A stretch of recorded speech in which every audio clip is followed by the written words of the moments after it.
Hello, this is a little bit different of a video today. Today, instead of playing games or talking about games, we're going to be talking about how to stream games. So I've been streaming board games for about 2 years now, and I wanted to walk through my setup. So let's go.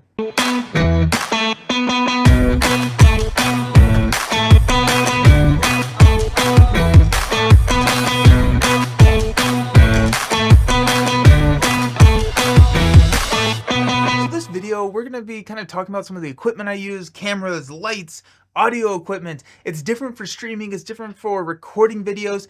Also, all of this information is going to be in a written form down below, so if you prefer written form along with some links, and if I can remember how to make affiliate links, they will be affiliate links, so just full transparency there. We're going to talk about all the equipment because I love streaming, and if you are interested in it, I want to share that with you. But also, if you are looking to start streaming, hopefully this video is a good asset for that. Please reach out to me. Please comment below. Please reach out to me on Discord. Please reach out to me through email. If you have questions about streaming board games, let me know. I would love to help you. Alrighty, let's talk about probably what seems to be the most important thing here, cameras. So I have two cameras. The two cameras, I have an overhead camera, and then I have a camera that I'm looking at right now. I'm looking at you. That's my second camera.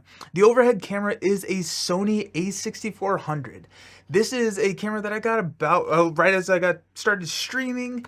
I think I did a couple of streams without this camera, and then I quickly upgraded into the camera. It's a Sony a6400. It has a Sigma 16mm 1.4 lens. So this is going to be the overhead camera. I went with this type of camera because it gets pretty good detail on the cards as I'm live streaming.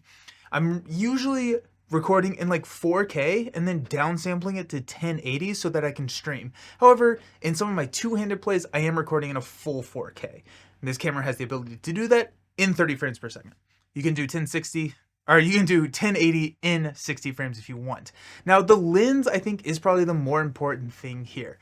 The lens is going to be sharp. It's going to be crisp. It does not zoom, which means that it's going to be sharper, typically. Prime lenses are going to be probably better than zoom lenses, but zoom lenses give you that flexibility of, getting closer, right? So that's the camera that I'm using. I'm going to talk about the accessories for the camera here in a second, but let's talk about the camera that I'm looking at right now. The camera that I'm looking at right now is way overkill. You do not need this camera. For a long time, I was actually running two a6400s, but I've recently upgraded to a Sony a7 IV. Now, I upgraded because my other business that I work, where I'm doing stuff with game stores and I do a lot of B-roll and everything, this is a really nice camera. It's kind of a workout. So I also kind of bought it as a nice to me gift for myself. So you do not need this camera. This actually is worse than the a6400 for the overhead shot because it's a full frame camera, and I've tried so many lenses, so many iterations of these things, and let me see if I can try and think. I've probably done like 4 cameras and probably 6 different lenses, 6 or 7 different lenses. The 16mm Sigma with the A64 above is going to be your best bet. Honestly, for your face, especially if you're streaming with a really small, I would probably go with just a webcam. And I have the Logitech Brio, which I used to use, but once I started doing kind of these talking head videos, I wanted to upgrade the camera there.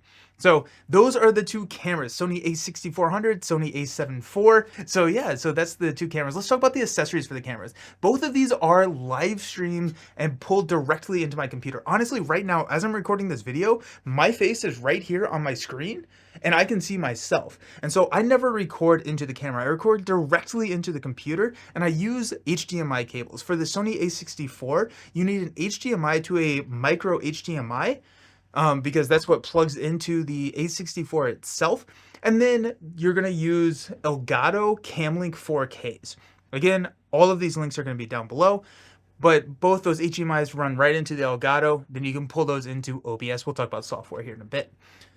Let's talk about mounting. So I've gone crazy. I've converted this entire room. I'm sure you've seen B-roll throughout the video already. With the room, I've put a wooden plank on the ceiling, and I've actually mounted this directly below. And this setup includes the camera as well as the microphone that I'm speaking into right now.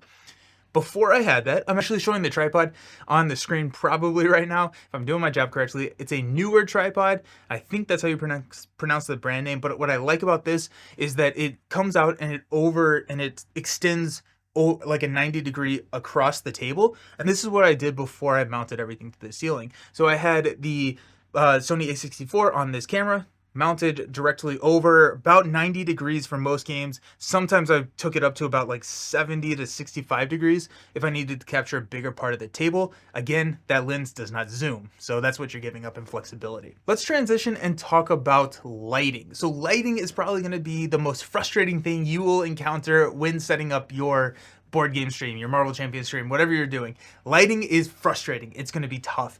And I've spent a lot of time in my life stressing about and worrying about lighting placements. But what I came down to is I have 4 of these newer 660 LED lights. Now, this is what I used to have technically right now.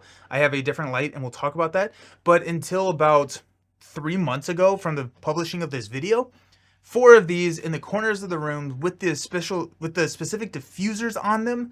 That allows you so that I can sit down here and not have a glare on my cards whenever I'm playing, especially when they're in sleeves. That's the tough part. Now, 2 of these lights are actually multicolor lights. I got these multicolor lights because, as you can see in one of my old videos, hey look, it's young Nelson. Ugh. Those lights in the background, those are actually just shine. I would take those down and then I would shoot them at the wall rather than having them up and shooting down at the table. So I could have a little bit of a, difference in the background. But right now that I've moved into the new house, it's, this background. But right now they're all set at 4400K, so the different colors doesn't matter. So I've only actually linked the the normal just white lights down below. The new light that I have, again, way overkill. The new light that I have is here for, again, the other company. This is an Aperture 300D2. This one is really fine, really precise. I can adjust the lights like very, very fine-tunedly. Actually, you know what? Heck, let's do it on the video right here, just so you can see kind of how it looks. Yeah, so you can see how you can get real dark, or you can get it right where you want it to, or you can just go way too bright.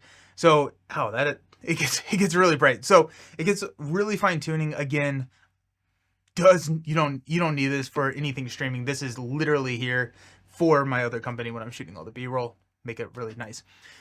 Diffusers are your friends. If you don't go with these brands, you will want to diffuse the light. You'll want to spread the light out so that the light is not directly on the table. And there are a couple ways to do that. I highly, highly, highly recommend just getting the diffusers. You can shoot them at the ceilings. You can shoot them at the walls. You can pull them away from the walls, shoot them at the walls. I've tried a lot of different things. This is what I've settled on. Okay, I think that's it for lights. Actually, I guess like the lights behind me, I have like the Calyx shelf, and then I just have rope lights, and then I have 2 side stand lights that are from Grove, I believe is the name, and I just turn them on to blue, and they're blue now. Let's talk about audio. Right now, through the audio, you are hearing a Rode NTG 2. Now this is plugged in through an XLR cable into like a Rode converter box that goes directly into the computer. Yeah, so that's what I'm using right now. For my streams, I use the Beacon mic, which is here. You've probably seen this in the streams. And this guy I use because it has a software inside of it, or I guess inside the computer, that can take out background noise. And so usually I have a ton of fans on because lights get hot, computer gets hot, it gets really hot in this room whenever I'm streaming. And so I like to use this. I think it has a little bit crisper of a sound, but you have to be really up close to it and you have to be like have really good mic discipline. And so when I'm doing these types of videos, I also don't want this kind of in the frame, which is why it lives over there. But that's the Beacon mic. I love that mic. If you're looking for streaming, it's hard to find something better than that.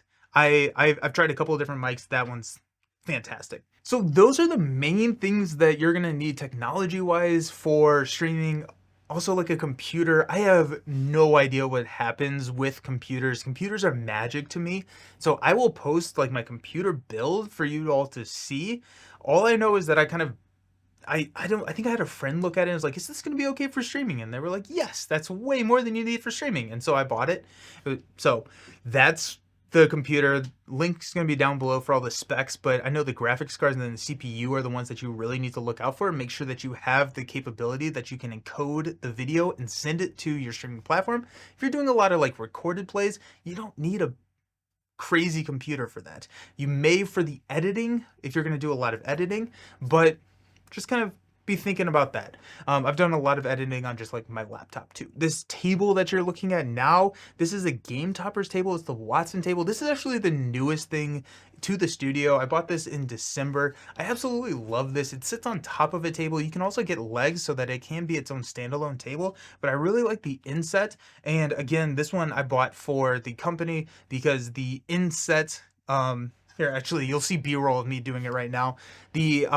The mat is interchangeable, and so I plan on purchasing multiple different mats so that I can have a background to a video that fits the vibe of the game that I'm shooting. And then finally, the last little section here that we're going to talk about is software. I'm going to talk about streaming software, and that is just going to be OBS. Now, there's Streamlabs OBS and then there's OBS. I've used both of them. Streamlabs OBS is, I think, a little bit more user-friendly than OBS. However, OBS feels like it's more customizable, and I'm currently using OBS. That's what's on the screen right here, which I can kind of see myself.